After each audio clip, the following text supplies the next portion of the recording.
ইরানে চলছে মার্কিন ইসরায়েলের আগ্রাসন, পাল্টা জবাব দিচ্ছে ইরানও। সত্যিকার রণক্ষেত্র এখন পুরো মধ্যপ্রাচ্য। এমন পরিস্থিতিতে সেখানে বসবাসরত বিদেশিদের মধ্যে প্রতিদিনই বাড়ছে উদ্বেগ। জীবন ঝুঁকির মুখে পড়া বাংলাদেশিরাও নিরাপদে দেশে আসার জন্য অপেক্ষা করছেন। এই প্রেক্ষাপটে ইরান থেকে দেশে ফিরতে আগ্রহী বাংলাদেশিদের প্রত্যাবর্তনের উদ্যোগ নিয়েছে বাংলাদেশ সরকার।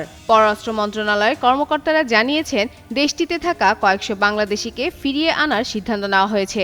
সবকিছু ঠিক থাকলে বৃহস্পতিবার থেকে এই কার্যক্রম শুরু হতে পারে। প্রাথমিক পরিকল্পনা অনুযায়ী প্রায় 200 বা তার কিছু বেশি বাংলাদেশিকে আজারবাইজানের রাজধানী বাকু থেকে ঢাকায় আনা হবে। প্রথমে তাদের সড়কপথে ইরান সীমান্ত পেরিয়ে আজারবাইজানে নেওয়া হবে।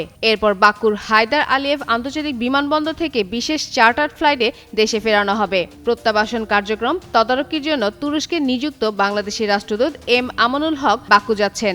এছাড়া সহযোগিতার জন্য ঢাকা থেকেও 2 জন কর্মকর্তা ইতিমধ্যেই রওনা হয়েছেন।